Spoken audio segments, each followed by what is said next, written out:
Oh yes, my friend. Oh Hello, yes. Todd. Hello, Leon. How are you? Doing well. How are you? I am excellent. You look beautiful. Oh, wow. Thank you. Wasn't I'm expecting that. well, I'm so jealous of your beard. Thank you. Thank you. It's See, yes, I think it's the longest I ever had it. very nice. Thanks. I heard an interesting metaphor. It's like girls with small boobs. It's it's it's like guys who can't grow beards. We have the same kind of envy towards guys who can grow nice beards, as girls with small boobs have envy of girls with big boobs. Yeah, I can see I can see the resemblance. It's body parts. Yes, Or is it body parts? Not really. or lack of body parts. Yeah, something. Excellent. Well, Excellent. Well, I wanted to introduce you to the people who might not know who you are. Leon Basin. Leon is the owner of Shop Task. And correct me if I'm wrong. You have three stores: Vancouver, y- Seattle, and Toronto. that's right. Yeah, the Seattle store is technically owned by Brian Long, so Okay. but we're working together. Right. Yes. So Shop Task has three stores. I own two of them, the Canadian shops, and he owns the US shop. Cool. And you also are the inventor and owner of Wizard Frames. That's That's correct? right. Wow. And you were also instrumental in bringing intuition liners to into inline skates. Yeah, Yes. Um, those two things alone, intuition liners and wizard frames, those are very influential products. Products that have really changed the activity for people in positive ways. I'm glad to hear. Yes. Very They cool. they changed it for me. I know for a fact, and yeah, I know it changed it for the closer people around me. So it's nice to see that it's yeah being adopted by more people further out. Yeah, so it's pretty cool. Yeah. Very cool. This new liner that you made Yeah, is incredible. respect. I need to talk about it because it's obviously all the intuition liners are amazing. They they totally change the feel of any boot. The material in the intuition is just so comfortable and so responsive. It's hmm comfortable without being like puffy. It's a solid kind of comfort. hmm But this new iteration, the the newest intuition liner with a wizard logo on it. So I guess it's a wizard liner. Oh, you have one, yes. This liner is a game changer, like for real, and I don't use that term lightly. Um, in particular, the stiffness of the tongue really.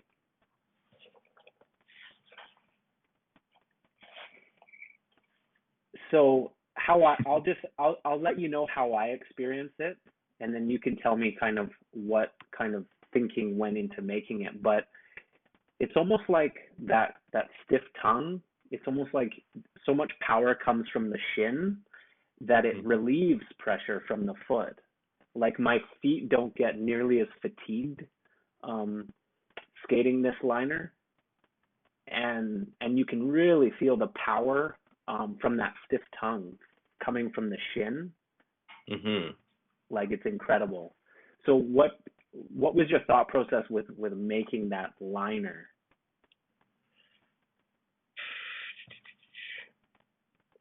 I think it was just seeing, just testing a bunch of different liners, and intuition has stiffer for skiing. They have liners with stiffer tongues. That I'll show you one other liner. Yeah, this is an old. This is an old liner we tested at some point.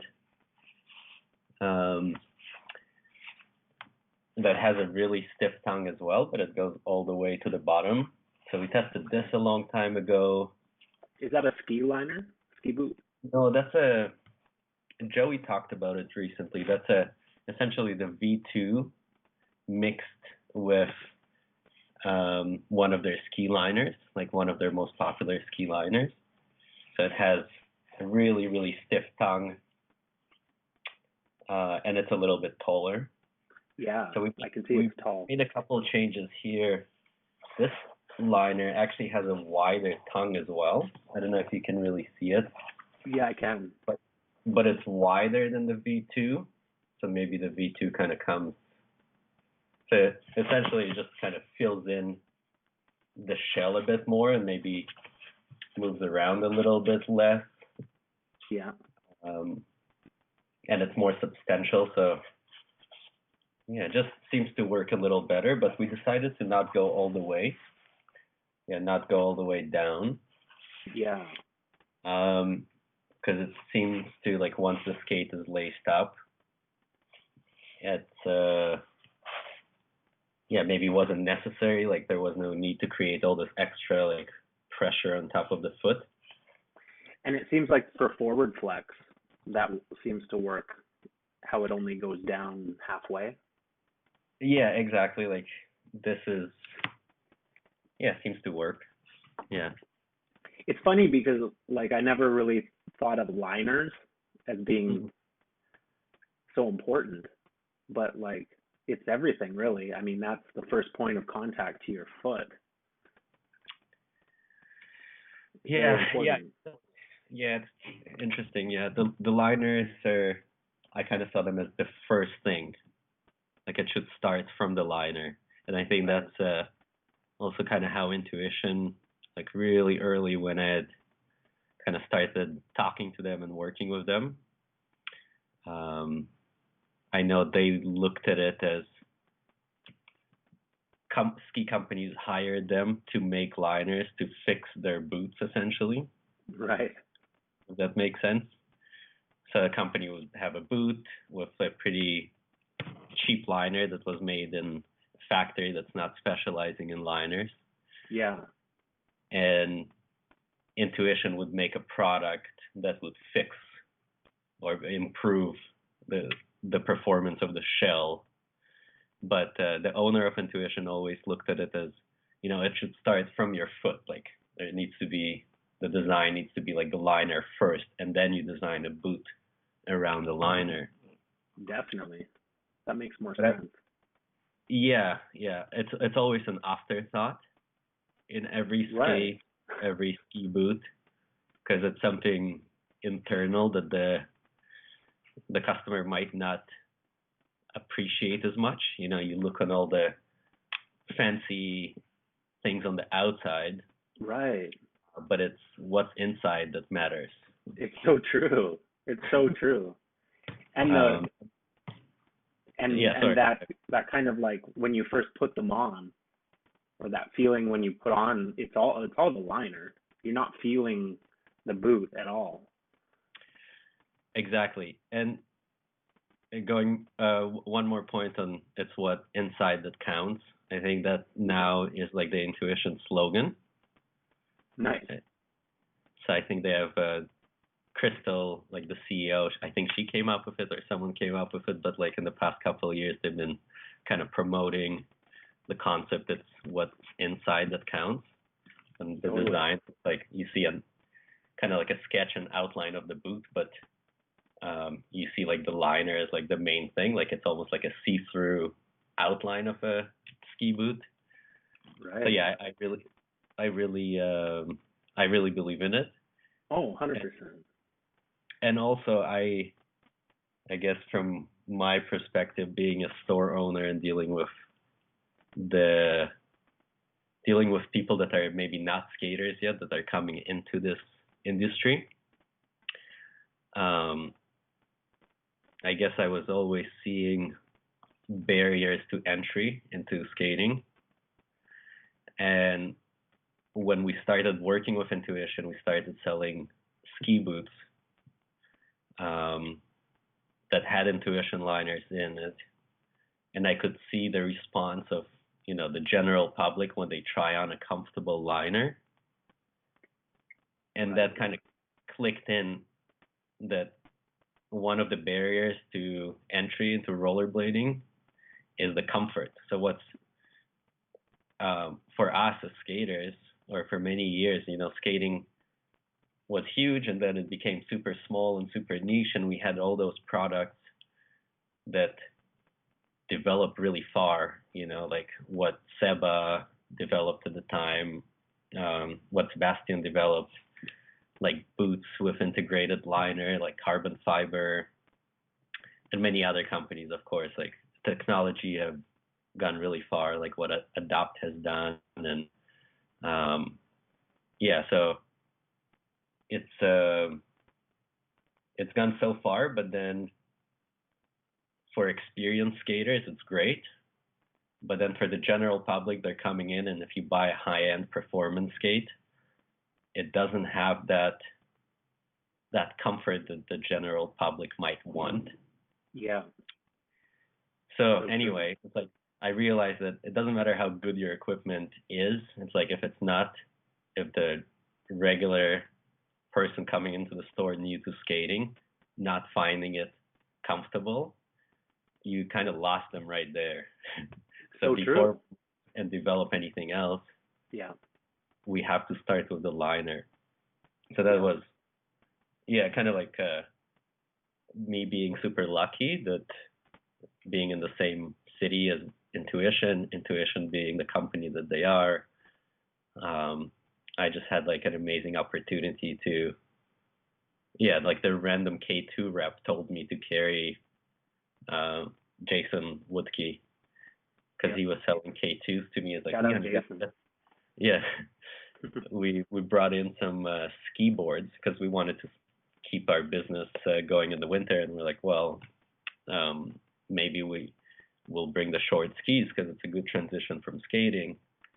And then we had some ski boards, like short skis, and but we didn't have boots. And my logic was, every store in town has boots, so come buy the ski boards from us that you can't get anywhere, but go buy ski boots somewhere else.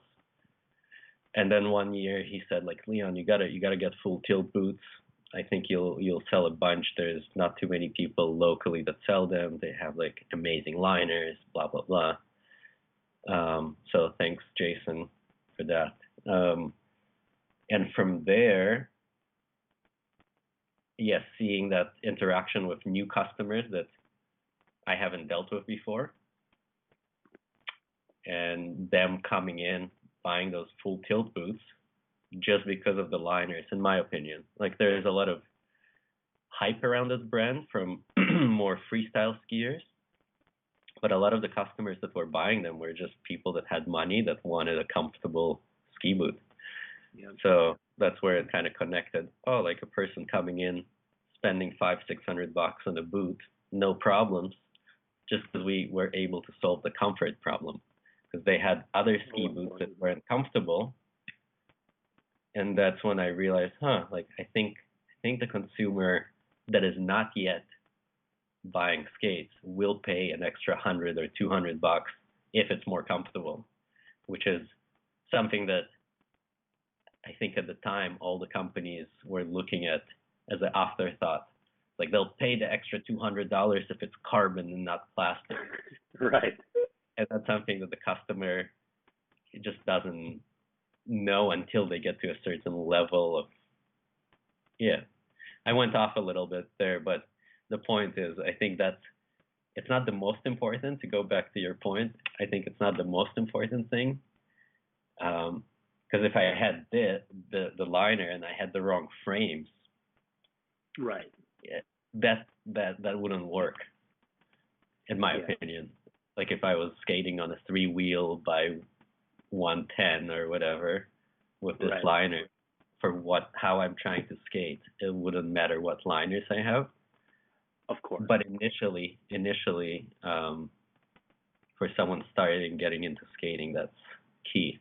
So that was the first project, and I'm super proud of how far Intuition came with in skating. Yeah. And super thankful and honored to work with them and still be involved. And from the beginning, that was, there was some kind of, okay, Leon, like, what do you want in exchange for this? Like, you're coming to us, bringing this idea, and we want to. So, yeah, people might not know that you contacted the company and you went and had a meeting with the president of Intuition. Yeah. Right. And then, and they're super down to earth, kind of like a family run business. So they were really nice and accommodating. And, but my thing was, like, I just want this product to be out there. And I just want the opportunity to be involved in kind of future skate related projects. So that's really what I wanted out of it. And it was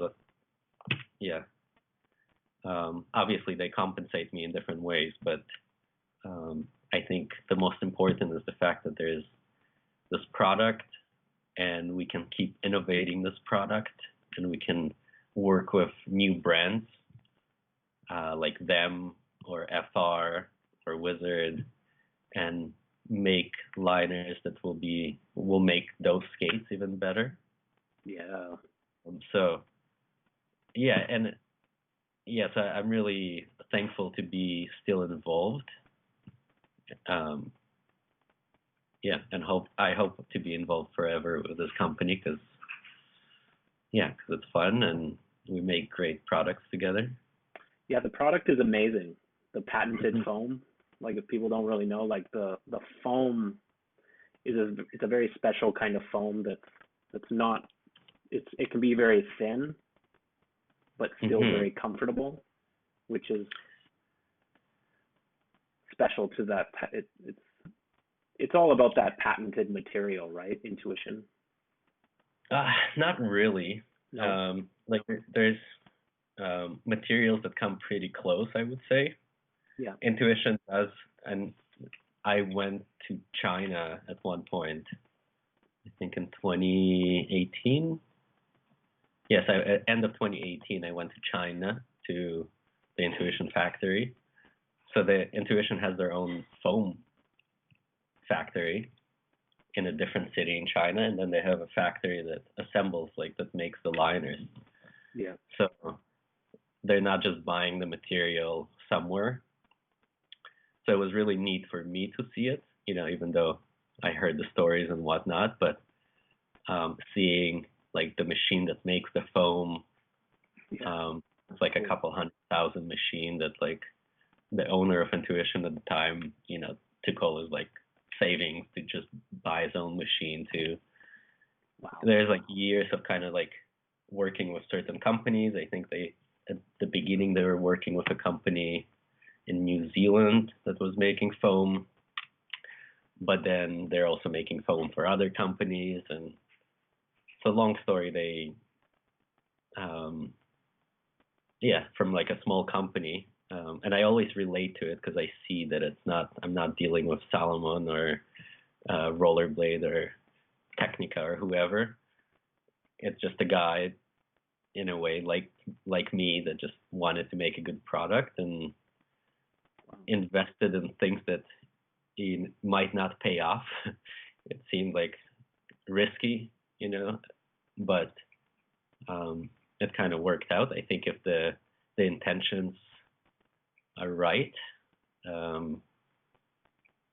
karma does its job.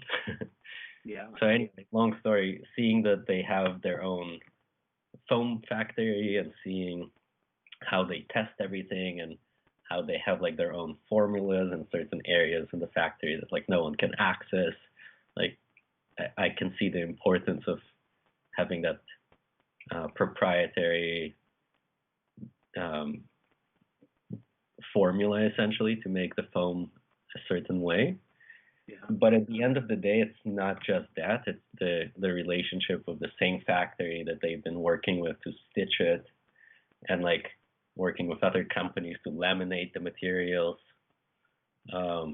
using like their own proprietary like glue to laminate the like lycra or whatever material to the foam, and then layering the foam in certain ways. So yeah, going, the idea of the 10,000 hours, they put in the 10,000 hours in so many aspects of this process of the making the foam, laminating materials, stitching the material, molding it. So, and now seeing a lot of other companies come to the market with their own version of, premium liner, even if you have like a very similar foam. It's like saying, like you cook a nice meal, like you can be using the same ingredients, but a really good chef kind of thing will make a completely different meal than you or me. So true. They have all that experience. Exactly. It's like what temperature you heat it up at. All those little things, yeah. Yeah, what spices, how much spice you put in. So it seems very minor, and kind of going back to it's what inside that matters. Same with the liner, even though like yes, the foam, if you put it into like you test it, oh yeah, that's pretty similar foam, okay, but having all this expertise mixed with their them wanting to work with me and trusting me, like trusting not me necessarily, but someone from skating, and giving me that full control of like, okay, you want it thinner there, cool. Like you want it thicker there, sure. So having that trust and I think that's really positive that they're not involved, like they're not a skater. Because if I was to work with a skater, he would have his own opinions. Right. And so having that freedom to do whatever I want, and with me, it firsthand. It's like I consult with so many people around me. So having you and Joey, like Joey is probably the best tester in the world, and that's why I think Rachel and K2 ended up making some amazing products, because he does the work. In a lot of cases, you send someone a sample of something to test, and they're like, oh yeah, it's good, and they're not. Yeah, they didn't put in like the 10,000 hours of testing product, and Joey has. Yeah, he has that critical. He's very critical of every little piece.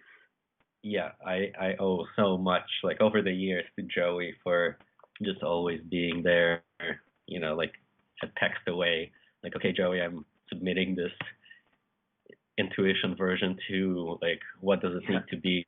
And it would be just a summary. Like, he's really good with summarizing key points. I think that's like a really editing quality that he has, like from editing video so long, like highlighting like what's important. And then obviously tons of people around me, like amazing skaters, to prove those theories. Right. Yeah. Anyway, so you're really the perfect person to create products, because you're on the ground level, like watching new people try on skates and hearing what they have to say. And you're also out skating with expert skaters, and you have access to people like Joey, people with years of experience. So it's a good combination of experience, right? Yeah, 100%. Like it's kind of crazy how well my network is set up for me to do what I do. Yeah. And it's not. But you've done that. You've It's you've created that network. it's yeah. It's in a way. It's like it's not by design. It just along the way, the opportunities came, and I maybe had the instinct, the intuition Yes. uh, to keep certain people close to me. Right. Uh, but a lot of it is just the universe is throwing those people your way, and it just knowing when to. Um, it's almost like maybe a recognizing that that's an opportunity. Um, yeah, like Colin Brady, for example, because yeah, that's kind of going off topic here a little bit, but at the core of it, like for me, the passion is the skating, Right. and I kind of go back to it because it's so easy to get lost as like, oh, I'm a skate designer now, but that's yeah, at the core of it, like I'm just a skater. I want to have fun. I want to like film. I want to put out sick content Yeah. with my friends. Well, it And all feeds into each other, right? Like having that connection to the activity is going to make Mhm, your product design so much better because you're designing a product to make that activity more enjoyable, make it so you're better at that activity, So mhm, it makes sense that the activity itself would be the core of mhm, everything, and trying to make that experience accessible to new people. It's very yeah. interesting. You're a So very we interesting person, Leon. well, I admire that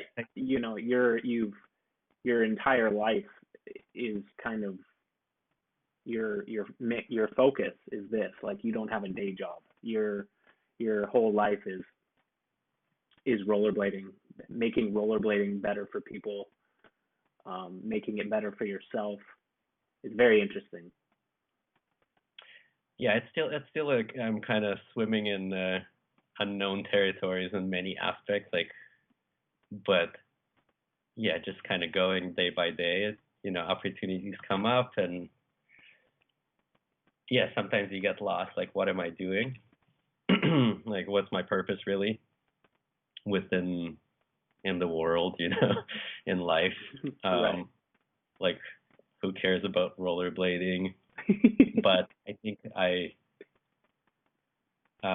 for me to feel good about myself, I want to contribute where I feel like I can have the biggest impact. Right. Um, and rollerblading still seems to be that area. And I don't know which part of like, is it me selling products? Is it me like giving input about products? Is it me skating? Is it me maybe like working on the skating itself and like the way we um, kind of going back to your podcast with Sean Unwin and the style of skating that we've been um, experimenting with over the last few years with the wizard frames and all those flatland kind of movements. And yeah, maybe sometimes I feel like my purpose maybe, or I can contribute more in those areas. There's all right, tons of people like with the wizard frame, for example. Now there's more frame options out there that can give you a similar experience, or it's no longer like it's a wizard frame or 80 millimeter wheels or 3-wheel frames. Right. I There's a think lot it's of just a options. question of time before every company has a version of the wizard frame, because it's not gimmicky. It's just a design that is really functional and logical, and it's proven to benefit the skaters. And Are you okay with that? Are you okay with kind of more imitations on the market? yeah, in the bigger picture, 100%, I'm for it. That was always my um, that was always kind of the blade god way, if that makes sense. Yeah. So it's just giving, at the end of the day, giving skaters the right tools to experience the activity in in a better way. Right. Yeah, compared to, because the way I kind of see skating, it wasn't designed by skaters. Like the first rollerblade or the first design, it was like maybe ice skaters or skiers or people from other industries with no experience of actually skating coming in and saying, okay, we're going to design this rollerblade. It needs to be, the geometry of the skate needs to be this way, the wheels need to be this size. They weren't as qualified as someone who's been skating for 25 years or so. Bam. Bam, 360. That was nice. All right. Well, persistence is the name of the game. Yeah, it's funny. I never really considered how busy you would be responding to emails. That's pretty crazy. That's a lot. Yeah, and it's anyway. That's the reality of the situation. Yeah. But I'm figuring it out. Yeah. Yeah. It's interesting. So let's talk about wizard frames. Ooh. Okay. So you've created these metal blocks with wheels on them. Yeah. And they connect to boots. And the person can roll on the ground. Oh. Yeah, something like this. Yeah. Ooh, yeah. See that? Boom. Very cool. Anyway, sorry for people that are watching this that don't know what a frame is. Yeah. Anyway, yeah. So you're still doing the 90s, the 100s, the 110s? Yep. And then you have different 5-wheel options? Yeah, so for 5 wheels, we only have 2 sizes at the moment. After intense testing of every size from 72 millimeter wheels to 100 millimeter wheels, which includes a 72, 5x72, 5x76, 5x80, 5x84, 5x90, 5x100. After testing all those sizes with the best wizard skaters in the world, we came to the conclusion that we just need 2 sizes. That's it. So what are the two sizes? Sorry, I was a little silly there, but the point is, a lot of people, a lot of those emails that I get is like people wanting a certain size of frames, and no disrespect to anyone, but we honestly did the work, we tested it, we got feedback, and the stuff we release is very thought out, and it's very purposeful and intentional. So we're not just silly-nilly putting out different sizes. And yeah, so at the moment we just decided to release 2 sizes, 5x76 and 5x80. And I really feel that, kind of going back to the skating, the whole idea with the 5 wheels is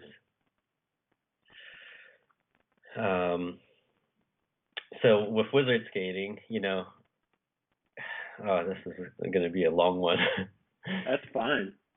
So we started with the 4x90 because the idea there was what I'll show this one with the wheels on because it looks cool. Ooh, that's that looks so cool. We said 4x90 because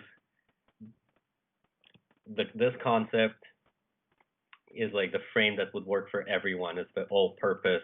If there was one frame to work for everyone, the 4x90 was kind of like the solution. And then once we made this frame, we realized, oh, like 4x90 with a rocker, it's actually pretty manageable. So let's try 4x100. And then we realized, not right away. At first, it was like, oh, this is huge and difficult to control and whatnot. But now I go back to the 4x90, and it just feels insane. You know, it's just like it's so short, it's unstable. Yeah, it feels like an aggressive frame. It feels like a small wheel frame. Exactly, doesn't feel like this. So we basically quickly realized, okay, if you actually like use it, there needs to be a few sizes to cover different size ranges. So really small feet people, if they just want to do casual, versatile, kind of all around skating. Let's say if we compare it to skiing or snowboarding, what's like your all mountain type ski? So it really depends on your size. You know, a giant tall guy will have a different size than a tiny little kid. Right. That makes sense. Yeah, so we realized that proportionally we need to have those sizes because 90 is as small as we really want to go for adults. And then 110 is as big as we want to go. So there's 3 options there.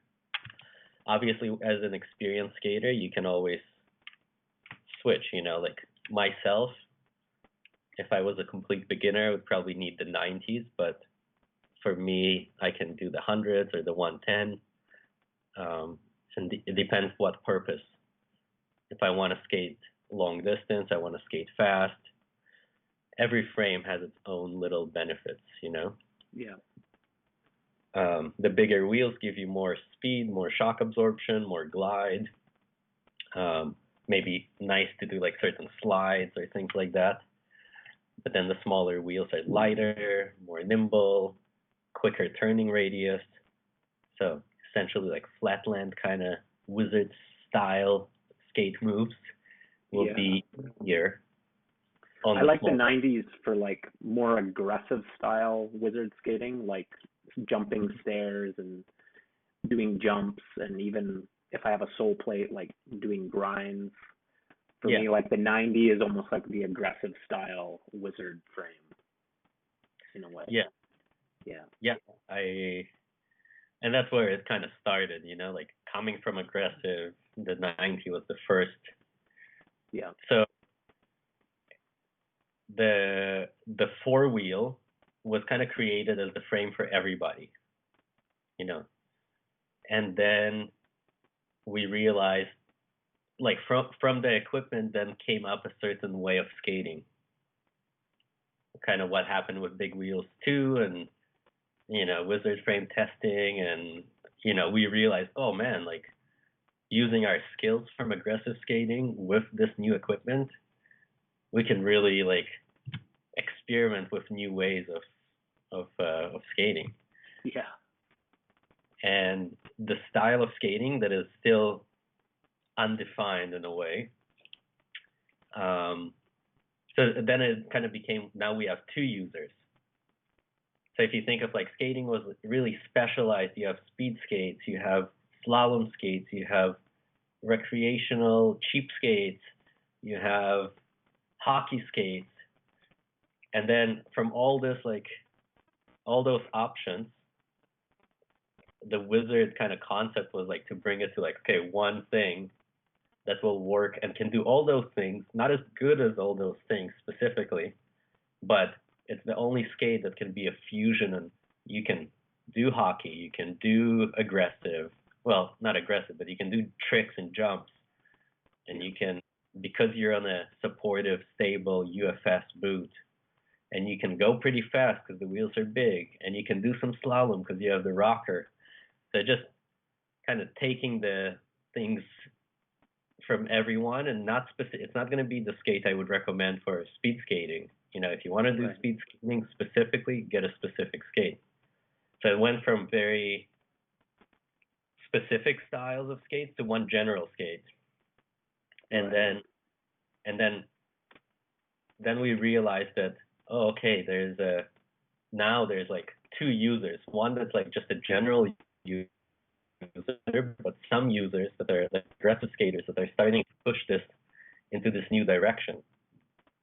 And for those skaters, the equipment could change, it could improve to make that style of skating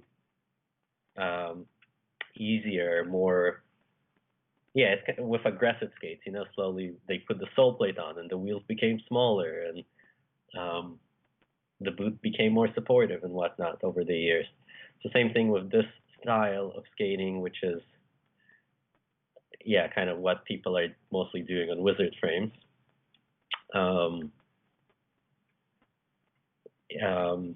The 5-wheel is the kind of the right tool for that job. Right. So we really like what is so special about the wizard frames that allows us to do new style of skating? And the answer is it's a longer frame with a rocker. So all of a sudden, like, we're no longer limited by how long the frame can be because we figured out the rocker does the job.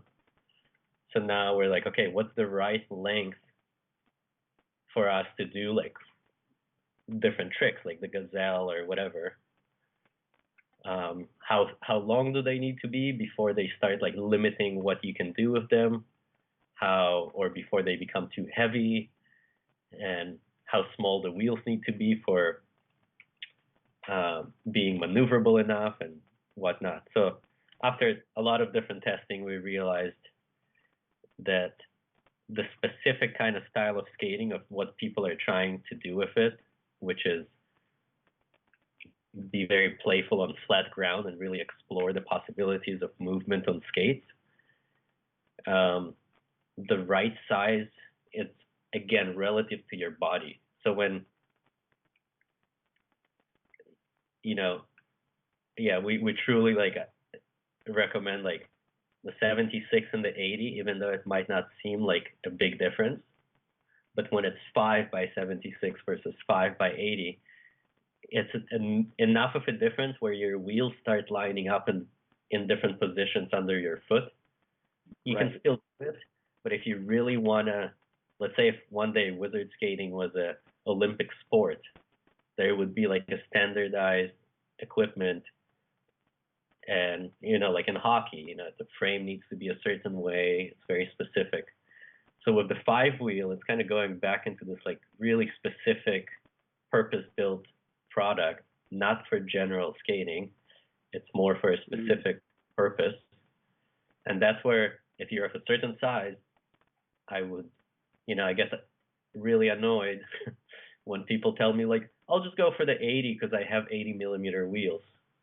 Right. So everything we like tested and all the conclusions we came to, sure, just go ahead and choose because you have those wheels.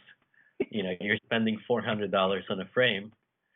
And I'm sorry if I'm attacking, like, because there's like tons of customers that email me those kind of things, and I always try to. At the end of the day, anyone can decide what they want.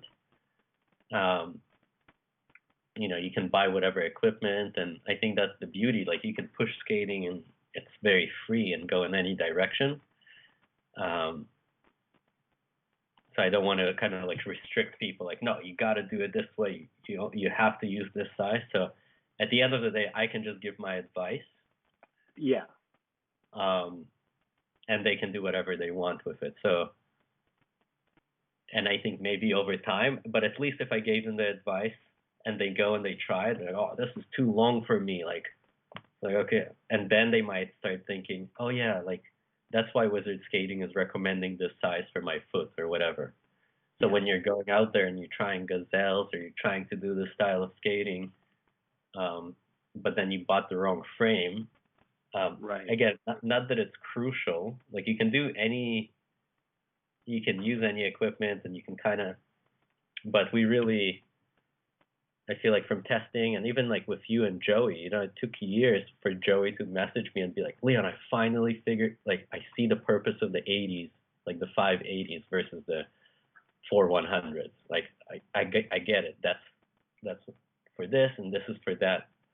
And I never want to, like, when we release products, I don't want like one product to replace another product. It's more, if it comes out, it should have its own purpose. Definitely. I like Technically, yeah, like you could have all the frames we make, and they all have a different function. Right. And that's why I like the golf metaphor, the idea of having multiple clubs in your bag, because each of the frame sizes, they do serve like a certain purpose. But I think that's at a more advanced level. I do think there's a certain size for a certain demographic. Someone who's their body is a certain size and they want to use the skate in a certain way. There's a right frame for them. But then once you get into the expert category where people are really experimenting with all sorts of different maneuvers, then each of the frame sizes kind of can help the expert person do different things. Exactly. Yeah. Yeah, 100%.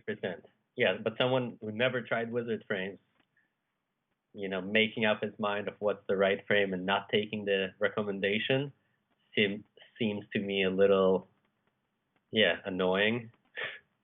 Yeah, because but it's up to them, kind of, at the end of the day. Right. It's just good that I think it's good that you have those recommendations for people, even if they make a different decision. At least you kind of have a stance like this is the right frame for you.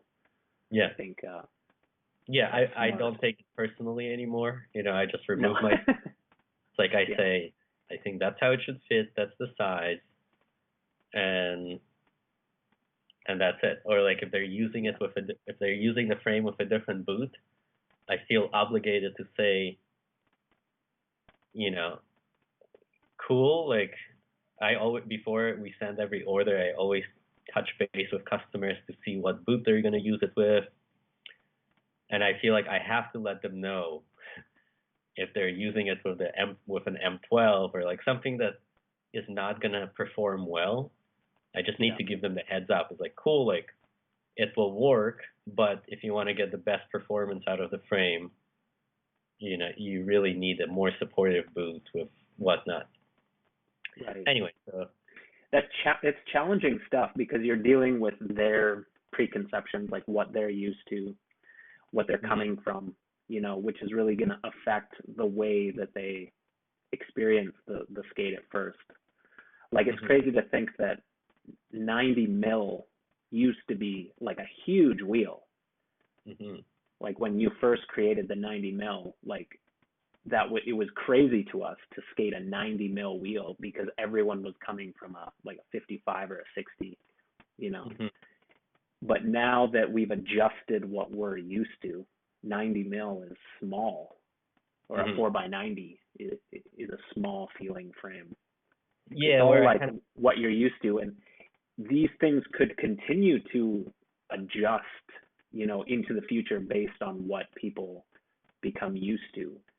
You know, like with wizard frames being really common, and a lot of people skating like 100 mil, 110 mil, 5-wheel.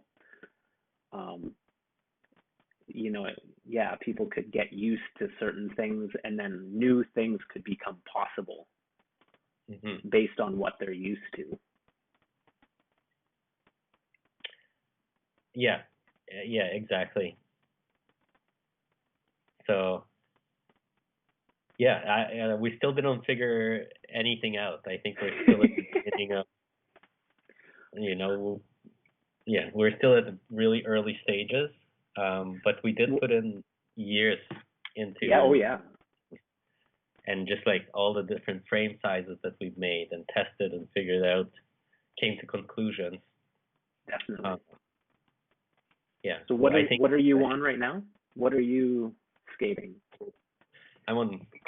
What am I skating? Skating long rockered frames. So I think right now I'm testing the next stage of skate design. So I kind of see like the four wheels as like, okay, this is what works. Yes, you can refine it, maybe like refine different aspects about it, but the design is what it is. It's kind of, to me, it seems like a standard now. Like, right. Sure, you can play with the rocker and make it like a point something higher, point whatever, or put it on this boot or that boot. But it's more or less the geometry, the shape, the size is kind of like, for me at least, it's figured out, it's tested, it's proven. And then the five wheels is still in the process of, okay, now we have the right equipment to do wizard style like skate moves, which is kind of what it started from Colin Brady and me skating with him and like maybe trying to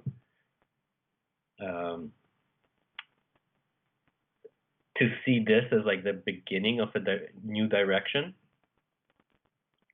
And the five wheel is almost designed to do all this like experimental flatland movements better. But yeah, so the five wheels is kind of, we're still in that era of like five wheels, figuring out the skating around it and the tricks and but yeah, what I think I'm on at the moment is how long can a frame be, and how long can a frame be, and what can you do? How would skating look like if the frame was that long, and how would the boots look like if the frame was that long, and how would the liners look like if the frame was that long? But it really comes back to it's tricky. It's like what came first, the skating or the equipment.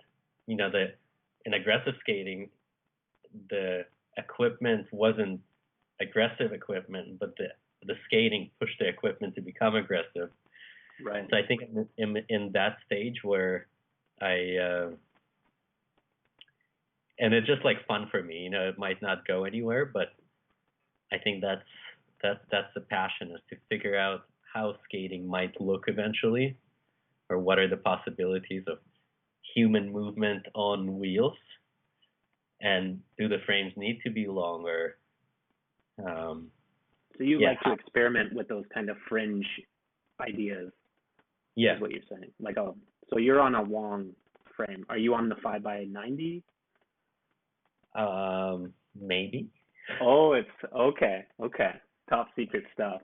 Top secret experimentation at the Wizard Lab. Yeah, I have different 5x90s. I have 5x100s. I have one skates that have 5x100s, but I have smaller wheels on it. I have some other frames that we made samples of. And going back to what people are used to, I think frame length is something that people used to have kind of a reaction to. If the frame was too long, they would say, oh no, it's like skis, like you don't want that. And it took a while for people to open up to the idea of a longer frame, and to realize that if it was designed properly, it wouldn't feel like skis. It would just give you more stability. So people are warming up to that idea more and more, a longer frame. What's wrong with skis? Exactly. Yeah. Well, I think people were thinking of it in their head like a speed skating frame, And so they were thinking, oh, I'm not gonna have the maneuverability that I Yeah. do on a shorter frame. But if you have that rocker, then that's not a problem. Do you Yeah. think Wizard will ever make a three-wheel frame?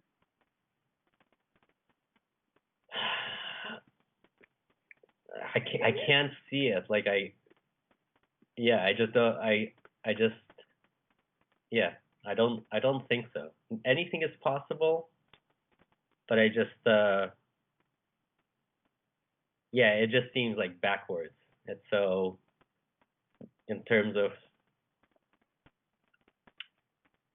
yeah, yeah, I can't this is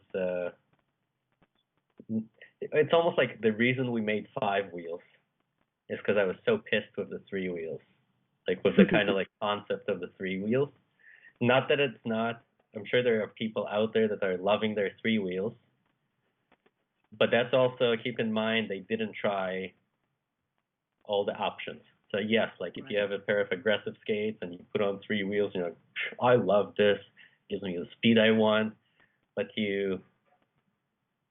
um, yeah, but that's I don't know. I think they haven't tried enough things, and I think the three wheel um, concept is something that will still work for very specialized things like speed skating, because you're just going in a straight line. So when you have three wheels, if they're bigger wheels, the distance between the wheels is so large that you're not maneuverable. You can't create a sharp enough like arc. They're just skating in a straight line, skating, and then the bigger wheels skating fast. And if the wheels are too big, then you don't have maneuverability, and if they're too small, three wheels that are too small, then they're too short. Or yeah, it works for speed skating. I think it works for like speed slalom. Um, it works for like certain tricks, like maybe slides. Like people like to do fast slides with their three wheel slides. But the faster we can move forward past this three-wheel stage for general skating, I think it's a dangerous product for the general public. Like someone getting into skating, I would highly encourage them to not get three wheels because I see firsthand like people believing the hype, buying a three-wheel skate, hurting themselves, coming back. They can't skate anymore. So I think it's hurting the industry more than it's benefiting. And is that because you don't have the stability that you have on four wheels? Well, when you're standing, you're stable. So when you're moving, you don't want to have like the base be shorter than your foot size. And with three wheels, if let's say you have 3x110, the wheelbase, like where the points where the wheel touch the ground from the front to the back, is shorter than the average foot size. Well, so you're essentially on like an upside down pyramid going super fast. So you're going faster than usual and you're less stable than, you have less range of motion. So maybe for hours about my feelings towards the three wheel. But yeah, I agree. It works for certain things, but it shouldn't be as common as it is. Yeah. It's almost like a response to people's desire for a short frame. It's like I'm gonna have big wheels, so I get the speed, but I can compress it, so it's like the length of an aggressive frame. Exactly. Yeah. Anyway, I feel like I can go off into this crazy world. Well, going back to the five wheel, it took me a while to open up to the idea of a five wheel, or to see the validity of it. I think because I jumped in too high. Like I tried out the 5x90, and it was just it was way too much for me at the time. Like the length and the weight, I couldn't deal with it. It was too much. So my thinking was, I think the 4-wheel is like a good amount, like 4x100 or 4x90. But then when I tried the 5x76,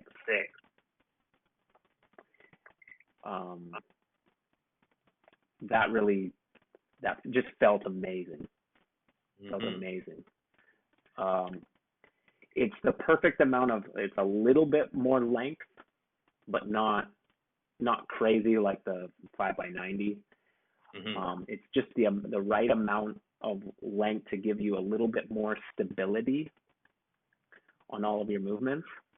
And yeah, there's something really special about the 5x76 for me. It opened up a new world of tricks because of that stability, and then like a new level of control. Certain things just feel like way more natural and way easier. Yeah, I'm just loving the 5-wheel right now. And yeah, for the record, like your foot size, you're in the range where you would actually, you're right on the edge because you're using the 42 boot. Yeah. But yeah, someone like you who's been using Wizard frames from the beginning and have a lot of experience, even for you, I see a benefit, like to be on a 76 versus an 80. And it's like, yes, you can be on the 80, but it would just make all those tricks. It will make your progression. It will slow down your progression. I can skate the 5x80s, but when I do certain tricks, like in wizard skating, you have like the gazelles, which is like kind of like this, you know, like this letter 3, the letter 3, like this kind of the idea of the 3 turn. But then there's this trick called the S. So you're drawing like, so the gazelle is like you're doing like a circle like this with a little loop in the center, and the S is like this, and then like this. So you're basically drawing the letter S. So you're able to, in one movement, rotate in one direction, and then switch and rotate back into the other direction. So this trick is, I would say there might be like now 10 people around the world that I can actually like say they can do a proper S, and I'm being super generous with 10 people. Wow. But once you get to like a level of like those movements, if you do it for a while, it's just like there's no way you can do it if you have the wrong setup. Not that there's no way. Like I remember like with Mike Torres, he was skating the plastic boots in the size 42 for a while. And Mike is like obviously like one of the first ones to adapt to it and been doing it for years. And then we made the new boots and he was able to fit in the 41 carbon. And he was like trying the S for years, and it was almost kind of like funny that like he's still like, fuck, I can't do it. And then he got the boots, and on his like first session he could do the S. Whoa. And that just kind of like proves to me that like the type of boot you're using, and the fit of the boot and the length of the frame, like they all really need to, you know, like there's like such a small difference between you being able to do this difficult movement to you not being able to do this difficult movement, because it's so much about precision. Yeah. So if your boot is moving around a little bit, you're not going to have enough momentum, you know, halfway through the trick to come back in that direction. Once you master those tricks, you can probably compensate and do it on different setups. I can probably do the S on like a 4x80, you know. Yeah, if you're just really, really good. Yeah, or you really understand like what your body needs to be doing. Yeah. So you can compensate. For the record, I still can't do the S. Fair, yeah. I'm still working on it. I haven't given up. I will do the S one day. But Yeah, I'm not there yet. It's very difficult. but you're the right frame size. I You, do. I definitely have the right skate and the right frame size. Um, yeah, I'm close. I'm really close. There's just like one aspect that I just cannot figure out on the last part. Excuse me. On the last part of kind of reverting back, yeah, my body just does not want to revert back.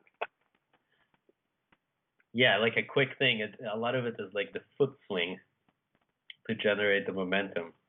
Right. So the foot swing, like you kick your foot back Yeah, and then you you kick. bring it forward.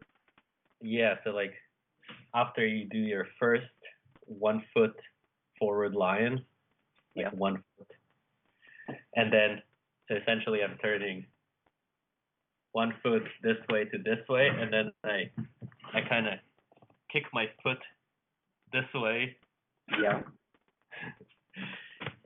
and I almost like I can see my foot being fully extended this way, and that's kind of the full extension, and then I bring it back that to generate that spin. That So revert out. yeah, so there's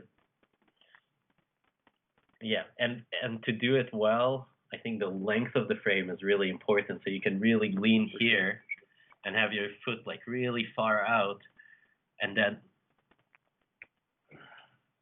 I yeah, like definitely feel that. Like even though I can't do it, I can feel that the five wheel is really advantageous for that specific maneuver. Like if I try to do it, four wheel, it's way harder. hmm Like I feel like I'm way closer on the five wheel. yeah, Yeah. and that's again from yeah. So a lot of those things is not just like a theoretical thing. It's like it's proven like oh I can do this with this frame and I can't do it with this frame. So Exactly. yeah, it's So it's science. interesting. Yeah. Well, it's interesting that those moves that you've created on these skates help you define the purpose of each of the frames because you can really feel the difference when you do a certain move. You can say, okay, when I have this frame, it's way easier. When I have this frame, it's impossible, or I can do it, but I can sense that it's way less natural. So those movements that have been created help you define the Yeah, purpose of each of the frames. That's very interesting. and I haven't created those moves.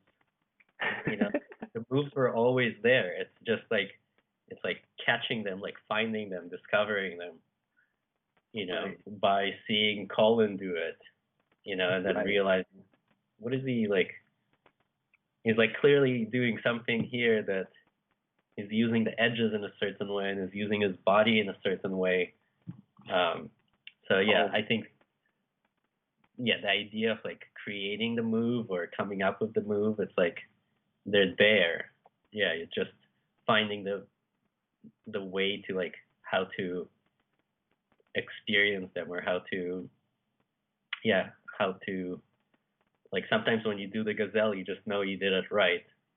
yeah, Yeah, it's like catching the movement, like catching that momentum or the flow. Like if you're playing music, you know, you know when it sounds right. right. So this So kind of leads into something I really wanted to talk to you about is the language, the terminology of all of these movements. I feel like it's really important to develop a solid language for a lot of these movements so that wizard skaters can talk about it in a more fluid, efficient way.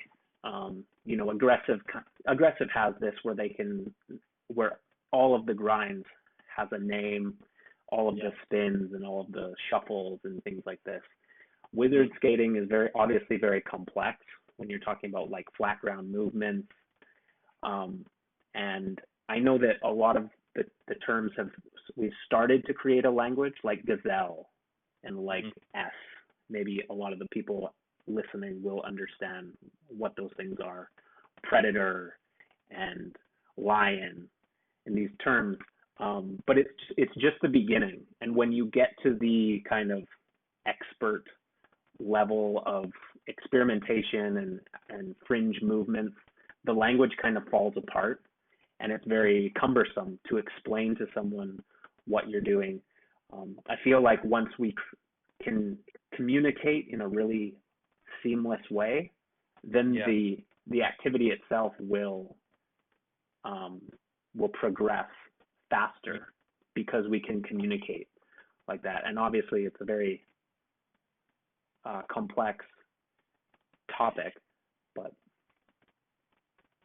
Yeah. Is there a question there? I agree with everything. Yeah. so like yeah. Do you think about that? Are there movements that you do that you try to like create a name for? So yeah, to answer, like, I think about it too much, and I've been thinking about it for like many years.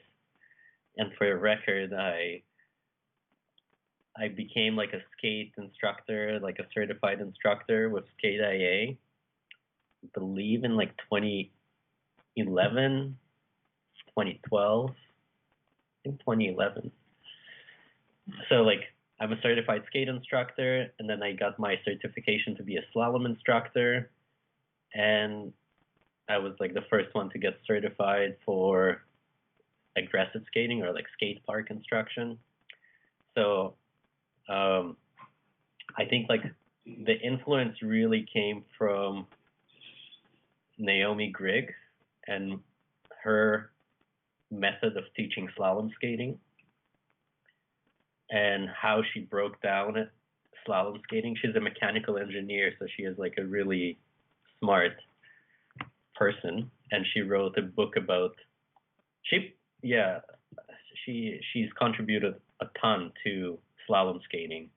She's a world judge, and slalom skating is kind of coming from aggressive skating, where we just slapped a bunch of random names together. Some of them are like completely weird and like make no sense. And seeing how she figured out a way to present and teach and break down the movements of slalom skating, it was just so brilliant that as soon as I met her, that was the first year when I got certified to be a skate instructor. It was a Skate IA, Skate Instructor Association. That was their first camp. So we went to New Hampshire for a couple of days, and I met Trish, the organizer, the owner of like Skate IA, and tons of people. And Naomi was one of the participants. She was the North American Seba distributor at the time. So I was introduced to Seba skates, and I was introduced to Naomi and like slalom skating, and I was like, wow, this is amazing. Like we could do this in aggressive skating. We could teach people how to aggressive skate by using kind of like science, like using, okay, there's 24 different variations, and you can move forward, you can grind forward, you can grind backwards, but then I quickly realized that you can't reinvent aggressive skating. Aggressive skating is special, and it's kind of going to be its own thing. But wizard skating, like over the years, wizard skating kind of became this fusion of slalom skating and trick skating, and from the beginning I wanted to like create a method to how to teach those movements. So every movement we would always try to break it down into a format that can be taught and like make sense of it, not just like, oh, I did this like fancy spin. It's like, okay, like, is your weight on the back of the skate or the front of the skate? Is it on this edge? Really trying to understand this from an instructor perspective, and have a logical method that when you teach someone something, you want to break it into like static exercises and dynamic exercises, and you don't want to like overload them with too many steps. It needs to be kind of compressed into like 3 different steps. So a lot of stuff that Skate IA and maybe figure skating or other teaching methodologies have figured out, like how the human brain can perceive or understand instructions and learn. So that's like influenced by that, and trying to apply or work with that model and work with what Naomi created. So wizard skating is like an kind of like an off branch of that, if that makes any sense here. Well, yeah, for sure. So I didn't want to like, at first we gave a bunch of tricks random names and whatnot, but I think at the end of the day it's really important that the language makes sense, that it doesn't become aggressive skating where there's no rational kind of common sense. Like over time we figured certain things, like, okay, those are topside tricks, those are true spin tricks, those are alley-oop tricks. So that we did kind of have to break them out to some sort of you can't argue with someone that this was not an alley-oop trick. Like, yes, right. Like, but there are certain tricks where where like things cross and there's like opinions, like the savannah. This is the cross of like the rollerblading language where it came to like, we can't really agree like in one way or another. Is it an alley-oop trick? Is it a true spin, or is it like a 270? Is it blindsider? It's like there's clearly something in the way we created the language that doesn't fully make sense. Like it's not 100% logical.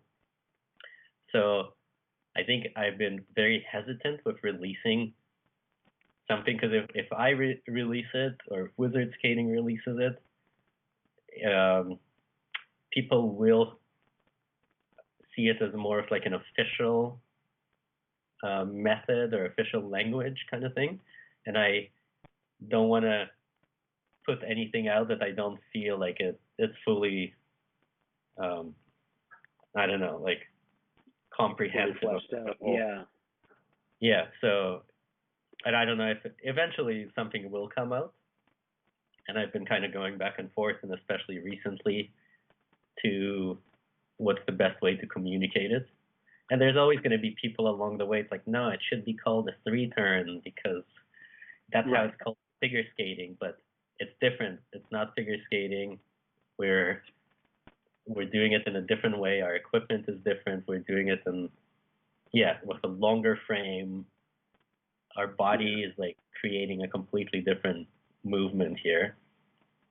So yes, it's like a lot of similarities to figure skating, of course, and slalom skating and whatever.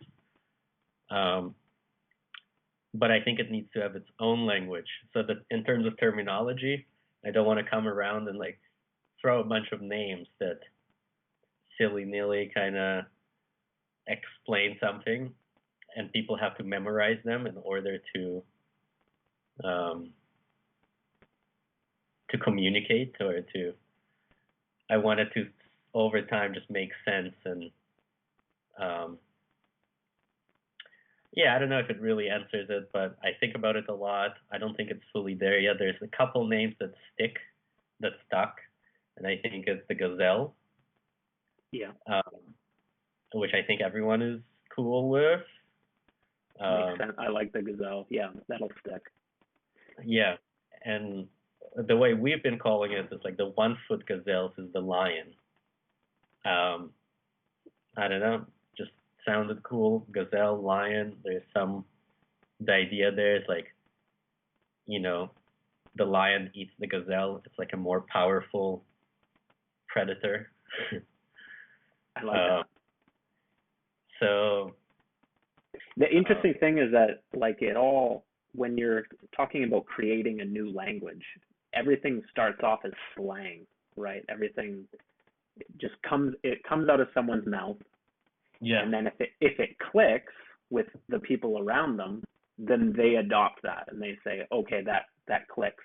If it doesn't click, then nobody repeats it because it doesn't have that, it doesn't feel right, or it doesn't, encapsulate the idea in a good way. So I think Gazelle naturally has caught on because there's something about the movements of a gazelle that describe the movements of that carve, and for me, same with lion. But again, you can't dictate, like you can't say, no, it's this, because people are going to adapt it or they're not. And you have to allow that natural evolution to take place, right? Yeah. And I don't want to, even though sometimes I get caught up and it's like, no, like, this is the name. But I think that's okay. I think it's okay for people to really assert their opinions and be like, no, like that's not what that is. It's this, and it becomes an argument, and that's okay. That's kind of how things evolve. And then the best idea wins out. Like one person likes this idea, one person likes this idea, and they kind of fight over it. And then the group around them that are just watching these two idiots, they decide what term they like to use, and that's, that becomes more prominent. 100%. I'm gonna go pee quickly, super quickly. Okay, sure. I'll be right. Hello, Leon. Quick thing here. Yes. I probably have about 20 minutes. Yeah. Okay. Perfect. I can totally continue later. No, I think this will be good. I think 20 more minutes, 15, 20 more minutes will be perfect. Okay. I'm going to play bowling. Oh, nice. That sounds fun. It's a double date. Nice. Yeah. Fun thing to do on a snowy day. Go do some bowling. Yeah. Bowling is an interesting thing to think about, like how it got developed. Like some people, they wanted to have some pins and they had a ball and they're like, we're going to roll the ball and try to knock over the pins. Mm-hmm. And they built gutters. It's impressive that, some of these sports became established. It seems like such a crazy esoteric idea to have a lane it's got to be perfectly flat, a flat lane with some pins at the end. You got to have the special shoes so you can slide when you roll. I don't know. It's fascinating that these things get off the ground. Different weight for the balls. Right, different sizes for different sized humans. You got to have the right size. And then you have the small ball, the 5-pin, and then you have the more pins, 10-pin with a larger ball and holes for your fingers to do it. It's very interesting. Yeah. Yeah, it's crazy. But then, kind of like what dictates the kind of the progression of it or the direction of it? I think at the end of the day, it's like they can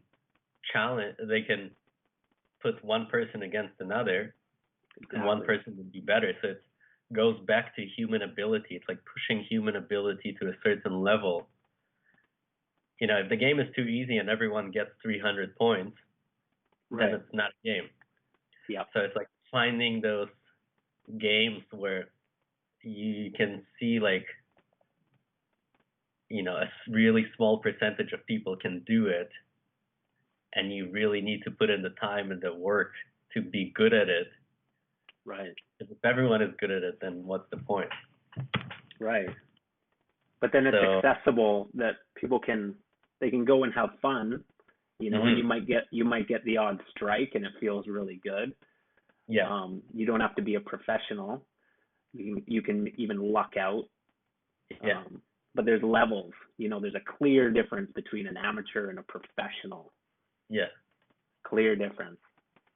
Yeah, things that inspire me would be, the idea of like board games.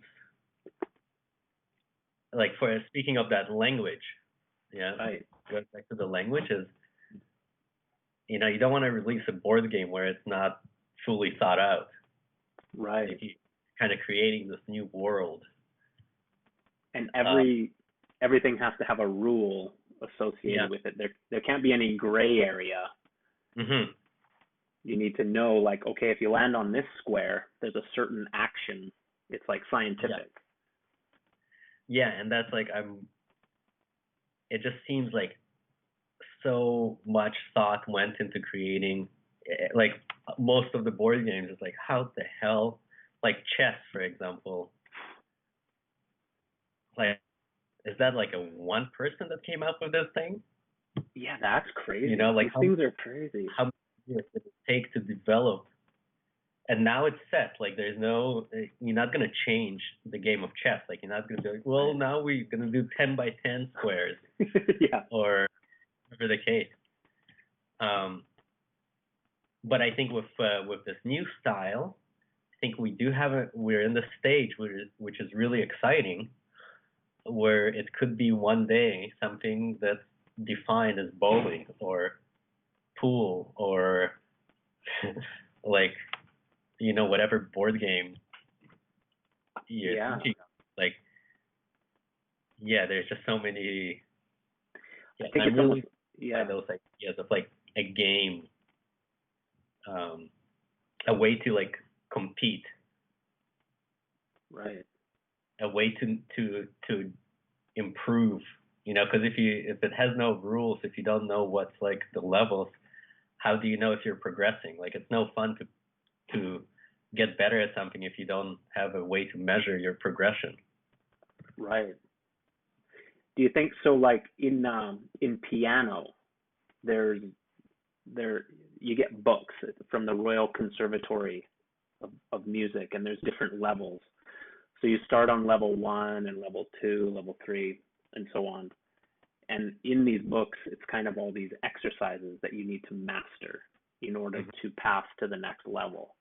So it's almost like wizard skating could have like a series of movements that you need to master before you go to the next level. You could create levels. And so Yeah, like, you have level one, level two, and so on. a And hundred. it's like, I guess gymnastics has a Yeah. similar kind of grading scale or scale of progression where Mm-hmm. you start at level one, you work your way up to level 10. I think wizard skating, specifically flat ground, could have like a royal conservatory of wizard skating where you have like levels of movement. 100%. That's where I'm not like thinking about like the whole thing. It's more of yeah, it's like the real fundamental movements. It's like how do you? Oh, martial arts is another huge thing that I'm influenced by because this is very physical, you know, and I kind of did study some martial arts when I was a kid and was super influenced by Bruce Lee. Um, anyway, so the point is every style of fighting would have a stance, and this stance is not like every part of your body is so important to be accurate because if you're not accurate, then you're vulnerable.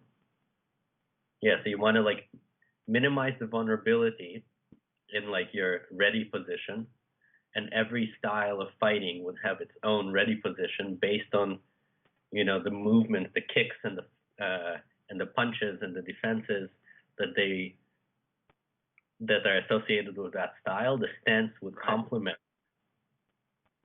So in like the whole like wizard skating, a lot of this is like the where the thought is coming from, like the influence from like skate IA, slalom skating, martial arts, plus this weird thing of like we can create a new game. Like what is hockey, you know?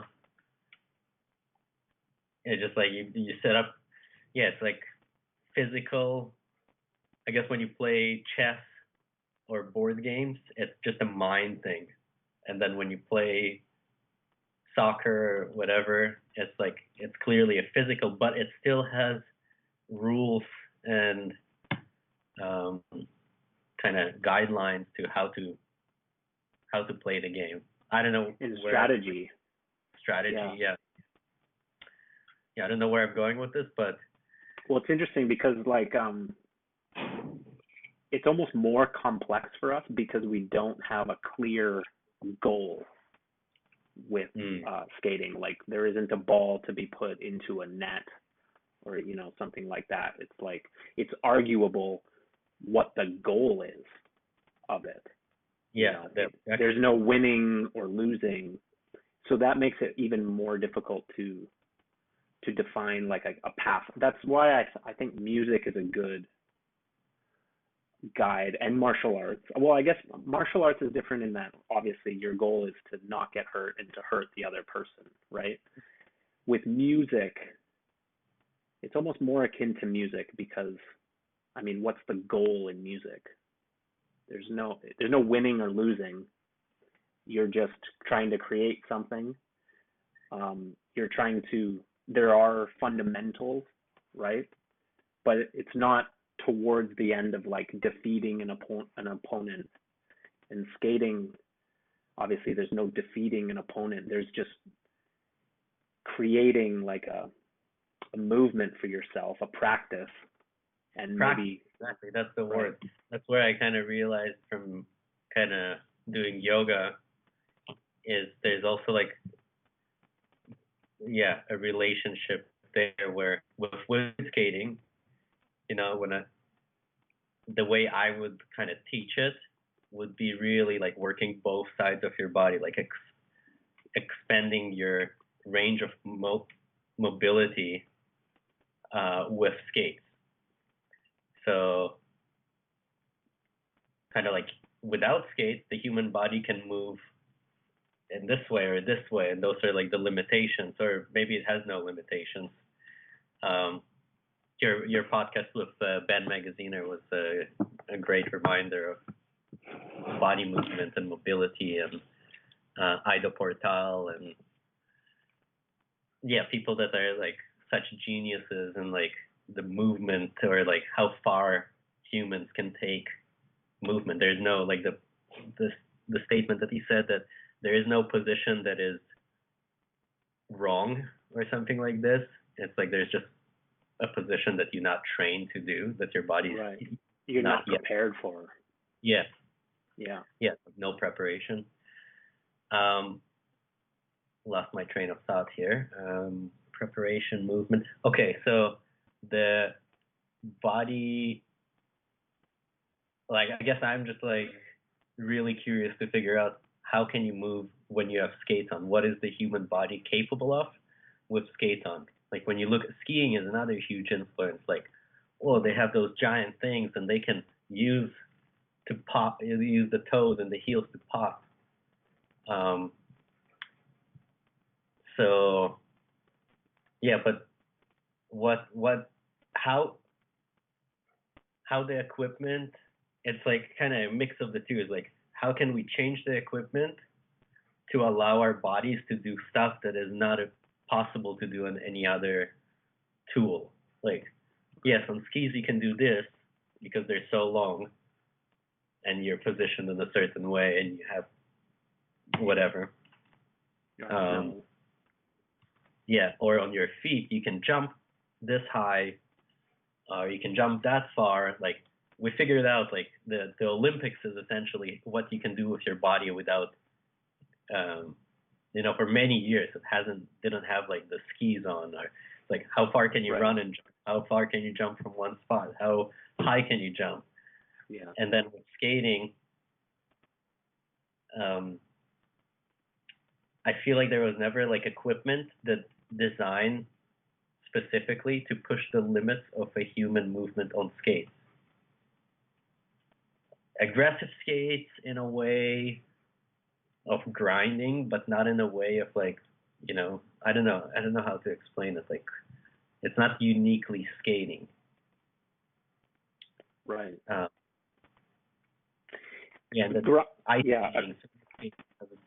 Sorry. Well, yeah, aggressive was really focused on grinding. So it was exploring the various ways that the various positions you can get into while grinding, different things you can do while Mm-hmm. grinding, and then, rolling and the things you could do while rolling wasn't really focused on in terms of the technology. Like the technology never, focused on how can we make it more stable, how can we make it faster. Um, Mm-hmm. the the development of the technology was all about making grinding more efficient, a larger soul space, Mm-hmm. positioning the royale grooves in a certain way.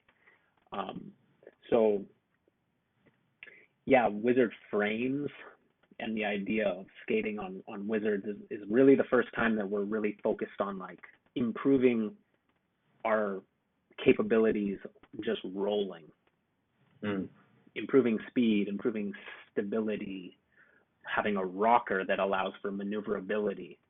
Those Mm-hmm. things were kind of an afterthought with aggressive.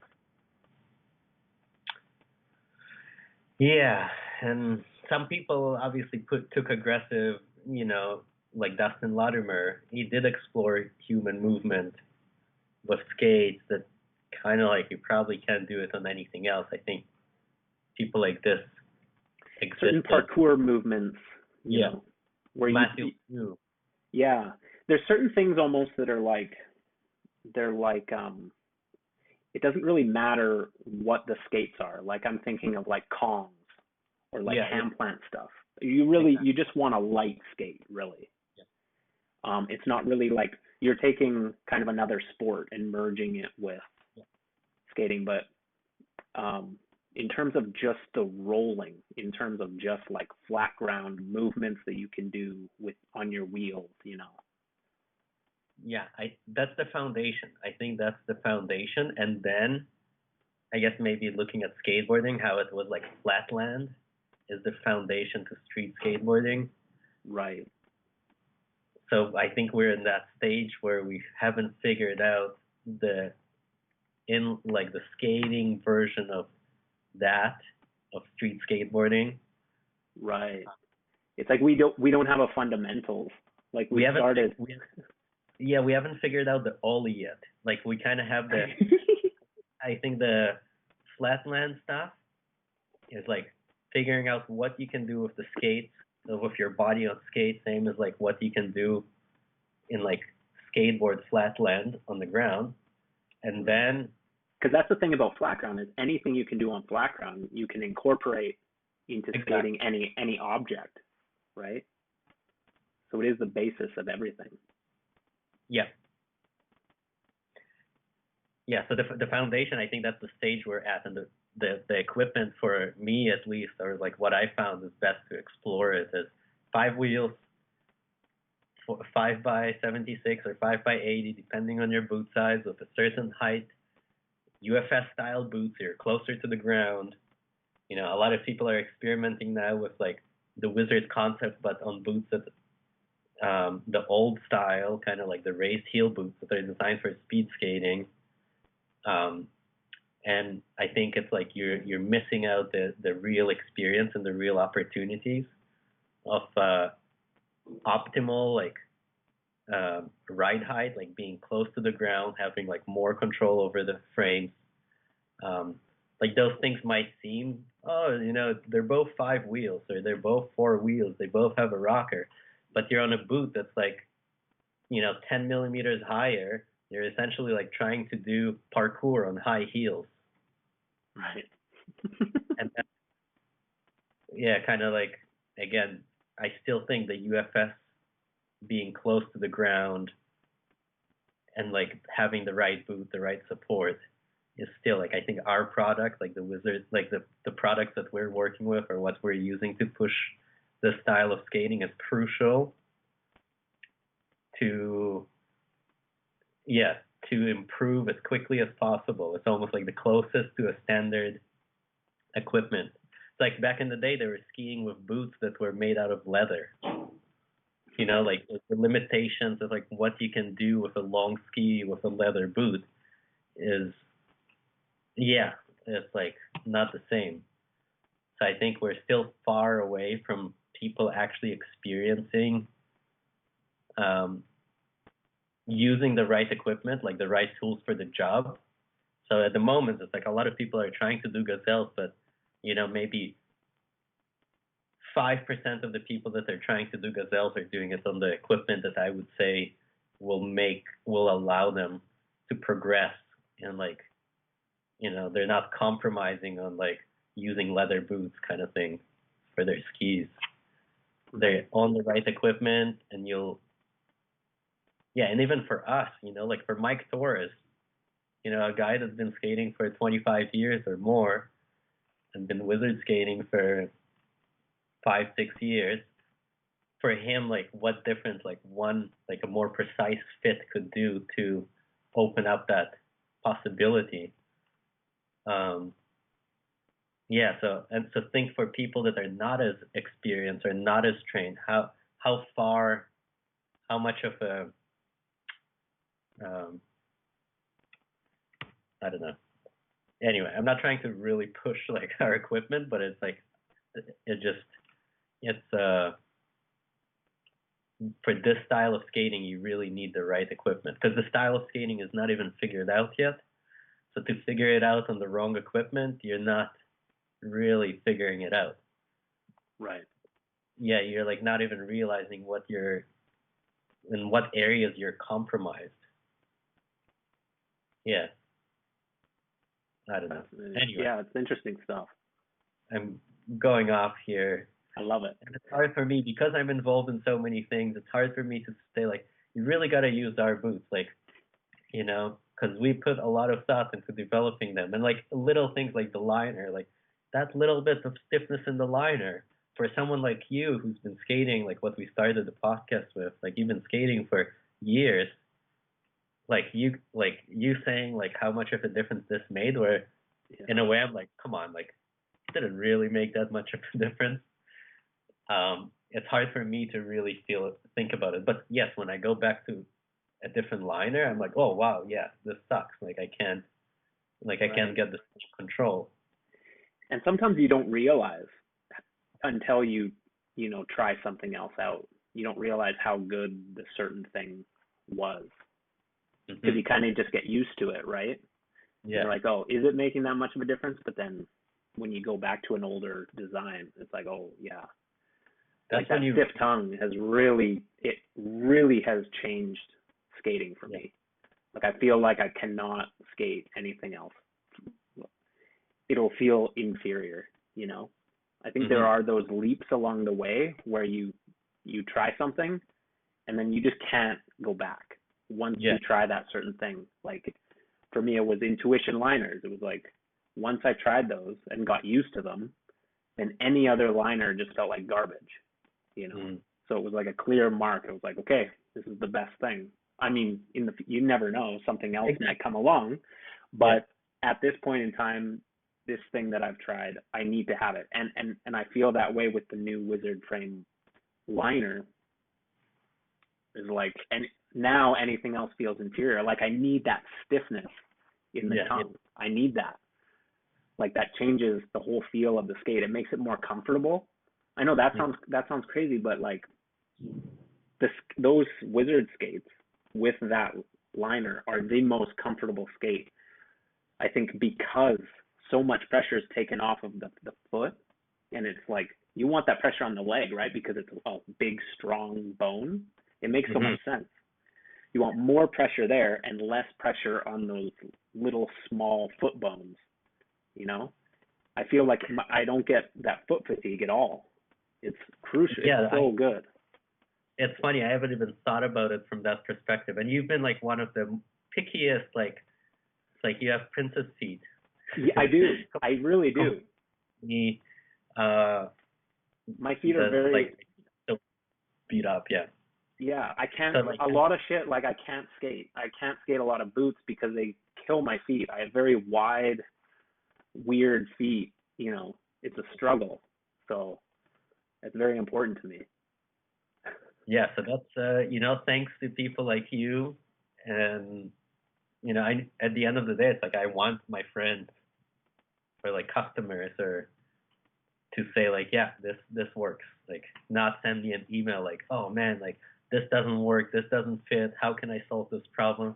I'm just trying to get rid of the emails, you know. So like, better products, making it fit.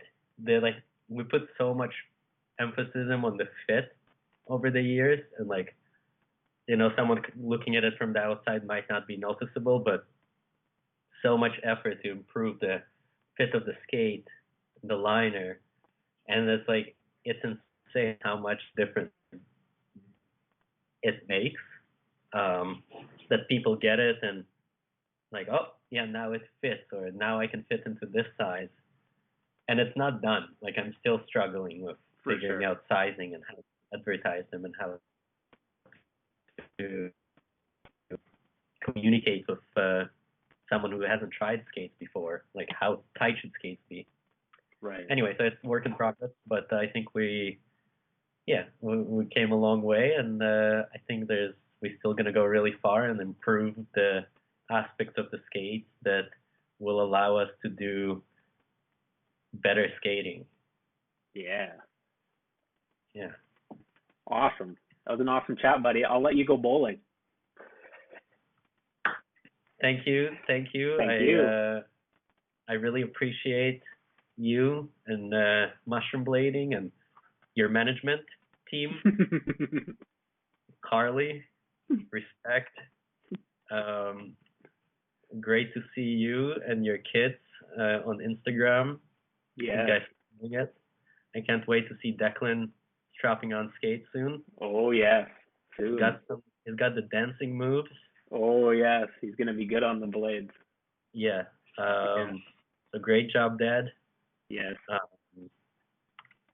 Blade, God bless. Yes. Thank you so much, Leon. Thank you, awesome. Todd. We'll talk soon. Happy holiday. Merry Christmas.